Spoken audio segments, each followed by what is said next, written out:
Hello, welcome back to the Chronicles of an African Diaspora Nest, the return. Thank you so much for tuning in again. If you haven't yet subscribed, kindly do so and be part of the change and conversation by sharing your thoughts with us in the comment section below. As you know, this channel is all about the African diaspora and their contribution towards healthcare and education in Africa.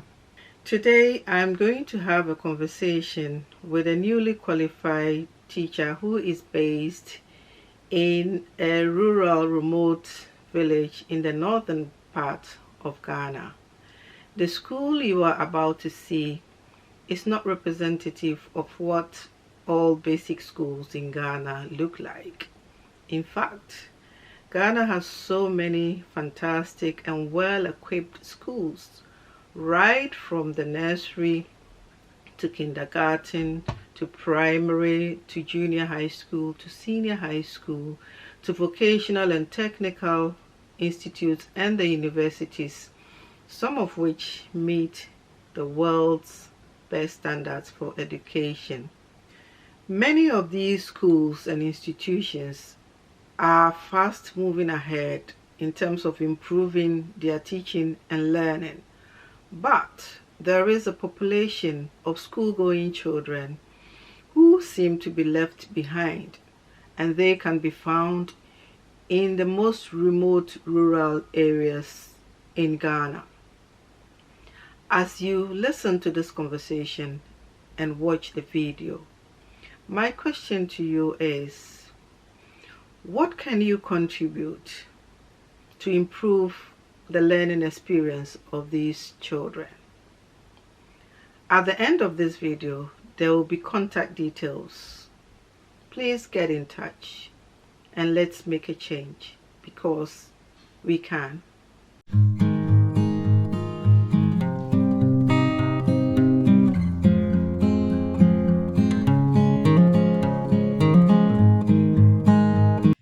Abigail, thank you so much for coming on. I'm so pleased that I was able to connect with you on LinkedIn. I saw your post, being a young teacher, newly qualified. Not many people will accept posts to very rural areas, but you did. So I just wanted to find out what the situation is at your school. Which part in the northern region is it? Saboba district, Nambiri, Saboba district. It's close to the Togo border, that area. Oh, We are close to the Togo border. I know you probably would have a love for teaching. That's why you went into teaching. Tell me your experience of being a newly qualified teacher in a rural school somewhere up in the north. To be frank, I was surprised when I got here because I saw children sitting under trees and some were sitting on the floor. So that means what I've been seeing in news is true. It's real. So I was surprised though. Yeah, it's real. I was surprised though because some sit on the floor, some sit on benches and put their books on their laps. Right? I was really surprised. And sometimes teaching is a challenge because these children don't come to school with books and the textbooks around too is not enough for these children to use. And the classroom block is not enough. So in each class, the classroom block is 3. So that means in each class, there are 2 classes and some are under trees. So it's somehow like very, very challenging. Tell us a bit about your school. So how many classrooms, like a proper building classroom do you have? For the proper building, it's one structure with 3 classrooms.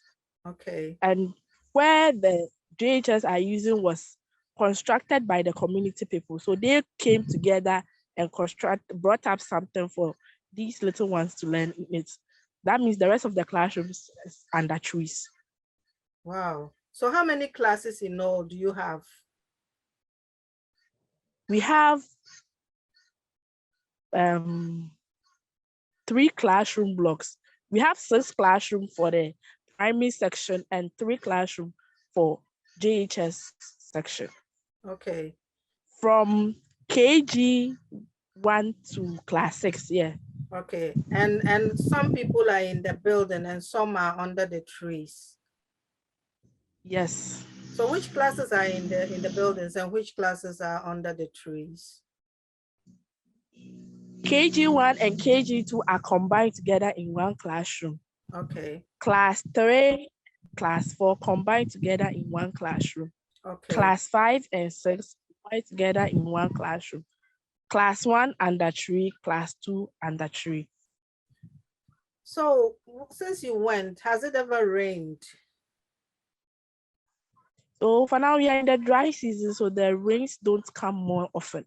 Okay, so the reason why I'm asking, I'm thinking, okay, if it starts to rain now, those under the trees, what will they do? Definitely, the school must be closed down and should go home. Everybody goes home. Yeah. And what about the resources, desks and chairs and stuff like that? For my classroom, we are sitting on the floor, and those in class 4 and class 5, class 4 and 3 are sitting on benches, and some lie on the floor to write. And those under trees, we've constructed something like a bench with the trunk of the trees, for them to sit. And some too, we've placed sand in sacks. Then they are on the floor for them to sit on. So that's the situation around. What about things like books and textbooks, exercise books, pens, chalk, blackboard, those things that they learn, and how is it? Okay, so there is in every classroom there is blackboard. Yeah. And those under trees, we have this plywood painted black for them to use as blackboard. And there are chalks. But for the textbooks and exercise books, some come to school without exercise books. And the textbooks too, they are not enough. So sometimes we group them into, or we pair them to share textbooks. Yeah.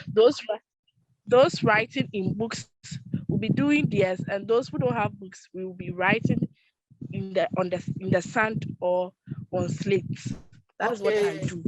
So because they don't have books, that's why they write in the sand. Sand, and some do write on slate. On slate as well. Okay.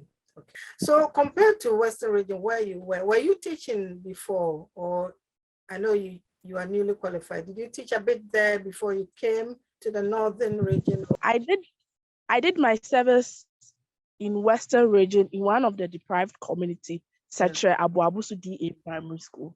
Yeah. But that place, as compared to this place, down there is okay. Yeah. But there too, it's a resource deprived school because some of the textbooks are torn.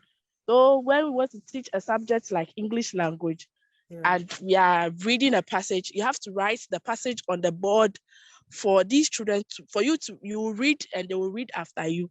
Then you allow them to read one after the other. That is the situation there. And there are no seats. The seats are not enough. So in one desk, children, like 4 students are sitting on one desk. Yeah. Some two small desks, 2 or 3 people sitting in a small desk like that. It's a resource deprived school. Yeah, there will not be even space to, if you want to write, you are like packed together. Is there like, you mentioned earlier that the community built some of the something block for the school. Are they heavily involved, the community, like the parents of the school children or the community? What are they doing? Yeah. So I could see when they came together to construct something, I could see the community have love for the school, because I learned they are gathering money to help do some nice structures for those under trees, so that they will be able to have a safe. Because those under trees, any third person will distract the classroom. Like, teaching and learning becomes very difficult. Those under trees. So I learned they want to construct a structure for them so that those under trees go there and learn. And yeah. I can imagine. Is it near like a noisy area or road or something where the children can get easily distracted? So it's near a road. It's alongside the road. Okay. The classroom is alongside the road. Yeah. So you've been there for, I'll say probably 2 months, haven't you? Yes, 2 months. Are you enjoying it? I can see that you have the love for the children, but how is it Yeah, doing? I'm enjoying the place very much, even though the resources to help these children are not there. As a teacher, you have to find ways and means to help these children. So the resources are not there, but we are managing. Yeah, Managing. you're improvising. Yeah. Do you know how much Yes. like a desk will cost? For that one, I have to ask about that one. Okay. Okay. Yeah. Have you ever had the cause to request something from, your employers to say that, oh, this place, we need this, we need that? Do you have that opportunity, or have that to request for things you I've need? not had that. I've not had that opportunity though, but I am praying I'll get that opportunity to ask for some basic resources for these children because they deserve better. Yeah. And if you have to ask the authorities in Ghana, where will be the appropriate place to ask? I think there are channels, but me in the first place, like I wanted to ask the local authorities here. Yeah. Because they said they want to build a structure for them and it's like it is delaying. Yeah. Maybe we can use the mosques or either the community center so that these children will go there and go and learn. So after that, if we can construct something for them to go and learn under it, Yeah. okay. Yeah. So in your class, the class that you teach, how many pupils are in your classroom? Do you have in your class? 45. 45. Okay. And when you look at the male and female ratio, you have more boys than girls or more girls than boys? Yes, there are more boys than girls. Wow. And surprisingly, I'm the only female teacher around this place. So I've set up something like Girls Club, and I want to help these young girls to come up with, build up their confidence level and go forward. That's a great idea. That's really, and I wish you well, that it goes well. So if you have a message for people out there in the diaspora, like educators or anybody who is passionate about education, to support education, what will your message be to them? I believe children learn in a conducive environment. Yeah. And when the resources that will aid teaching and learning processes are not there, it becomes a challenge and very difficult for the needed knowledge to be impacted into these children will be very low and very few. So if any NGO or somebody who is passionate about education would like to help my community, will gladly accept that and will be very happy. Thank you so much. But before I let you go, can you tell us what motivates you? I know there are challenges in everything that you said. So what is motivating you to keep going? What growing up, my teacher was very good. She was so nice to us when teaching us. She makes sure we understand. She was so nice. So growing up, I wanted to be a teacher. When I came here, the community is very welcome. Like they are very welcoming, even though there are challenges.